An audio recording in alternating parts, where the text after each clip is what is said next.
അങ്ങനെ മൂകാംബിക യാത്രയുടെ സെക്കൻഡ് പാർട്ടാണിത്. അപ്പോൾ ചിറ്റയൊക്കെ ഇവിടെ റൂം എടുത്തിട്ടുണ്ടായിരുന്നു. നമ്മൾ നേരെ വന്നത് ഈ റൂമിലേക്കാണ്. ജസ്റ്റ് ഒന്ന് ഫ്രഷ് ആവാൻ വേണ്ടിയിട്ട് ഡ്രസ്സൊക്കെ മാറി ഒന്ന് ഫ്രഷ് ആയിട്ടുണ്ട് ഞങ്ങൾ. അപ്പോൾ ചേട്ടൻ വീഡിയോ എടുത്തുകൊണ്ടിരുന്നപ്പോൾ എന്നെയും കാണാലോ എന്ന് പറഞ്ഞതാണ്. അങ്ങനെ ഞങ്ങൾ മൂകാംബിക ക്ഷേത്രത്തിൻ്റെ പ്രധാന പടിവാതിലാണ് കേട്ടോ ഇപ്പോൾ നിൽക്കുന്നത്. ഇവിടെ എത്തിയപ്പോൾ തന്നെ എന്താണെന്നറിയില്ല, ഒരു പ്രത്യേക സുഖം തന്നെയാണ് കേട്ടോ, പ്രത്യേക ഒരു അനുഭവം തന്നെയാണത്. ഇവിടെ എത്തുമ്പോൾ തന്നെ ഒരു പോസിറ്റീവ് എനർജിയാണ്. അങ്ങനെ ഞങ്ങൾ ഇതേ ക്ഷേത്രത്തിൻ്റെ അടുത്ത് എത്താറായിരിക്കുകയാണ്. ഇനി കുറച്ച് ദൂരങ്ങൾ മാത്രമേ ഉള്ളൂ. ഞങ്ങളിവിടെ ഇറക്കിയിട്ട് ചേട്ടൻ പോയി പാർക്ക് ചെയ്തുകൊണ്ട് വരാമെന്നാണ് പറഞ്ഞിരുന്നത്. ഞങ്ങൾ അവിടെ ഇറങ്ങിയ നേരെ ക്യൂവിലേക്കാണ് കേട്ടോ നടന്നത്. ഇവിടെയൊക്കെ ചെരുപ്പ് വെച്ച് നേരെ ക്യൂവിലേക്കാണ് പോയത്. ആ ചെരുപ്പ് വെക്കണ സ്റ്റാൻഡിൻ്റെ അവിടെ മുതലുണ്ടായിരുന്നു കേട്ടോ ക്യൂ. ചെറിയ മഴച്ചാറ്റിലൊക്കെ ഉണ്ടായിരുന്നു ഇവിടെ. ആദ്യമായിട്ടാണ് കേട്ടോ ഇത്രയും വലിയ ക്യൂവിൽ നിന്നിട്ട് തൊഴുവാൻ പോണത്. ഇവിടെ നിന്ന് നോക്കുമ്പോൾ തന്നെ പേടിയായിട്ട് പാടില്ല, അത്രയും പുറത്തെ ക്യൂ ആണ് ഈ കാണണത്. അപ്പോൾ എൻ്റെ കൈയൊക്കെ വേദന എടുത്തിട്ട് ഞാൻ ചേട്ടൻ്റെ അടുത്തേക്ക് ആദ്യമേ കൊടുത്തതാണ്. ഇനി നമുക്ക് അകത്തേക്ക് കയറിയിട്ട് കാണാം.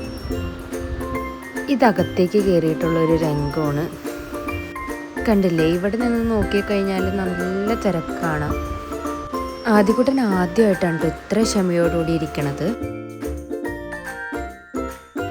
അപ്പോൾ നമ്മൾ നിന്ന് ഇതേ ഏകദേശം അടുക്കാറായിട്ടുണ്ട്. അപ്പോൾ ചെറിയൊരു സെൽഫിയാണ് ഇത്. അവിടെ എത്തിക്കഴിഞ്ഞാൽ നമ്മൾ ഏകദേശം അടുക്കാറാവും. ആദ്യകൂട്ടൻ അച്ചാച്ചൻ്റെ കയ്യിലിരിക്കുമ്പോഴുള്ളൊരു എക്സ്പ്രഷനാണത്. അപ്പോൾ ചേട്ടൻ അവിടെ നിന്ന് കളിയാക്കണതാണ്.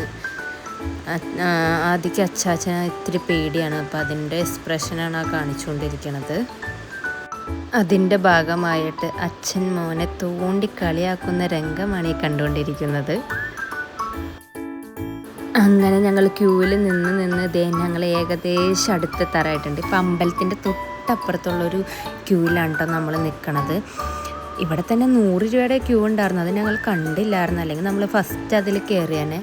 നമ്മൾ അപ്പുറത്തായിരുന്നു ശ്രദ്ധിച്ചില്ലായിരുന്നു, നമ്മൾ ഫസ്റ്റ് ടൈമാണല്ലോ. അങ്ങനെ ഞങ്ങൾ അമ്പലത്തിലൊക്കെ കയറി നല്ല അടിപൊളിയായിട്ട് തൊഴുവാൻ പറ്റിട്ടോ. കുറച്ച് തിരക്കുണ്ടായിരുന്നെങ്കിലും ആ നടക്കെത്തിയപ്പോൾ നന്നായിട്ട് തൊഴുവാൻ പറ്റി. പുറത്തിറങ്ങിയ ഒരു വീഡിയോ എടുക്കാമെന്ന് വിചാരിച്ച് ഇറങ്ങിയതാണ്. കുറച്ച് ഫോട്ടോഷൂട്ടൊക്കെ എടുക്കാമെന്ന് വിചാരിച്ചു. അപ്പോൾ എൻ്റെ ആദ്യയുടെയും കുറച്ച് ഫോട്ടോസൊക്കെ എടുത്തു. എല്ലാവരും ഫോട്ടോസ് എടുക്കാൻ നിൽക്കുന്നുണ്ട്, അതുകൊണ്ട് ചെറിയ ഗ്യാപ്പ് വരെ ഇല്ല.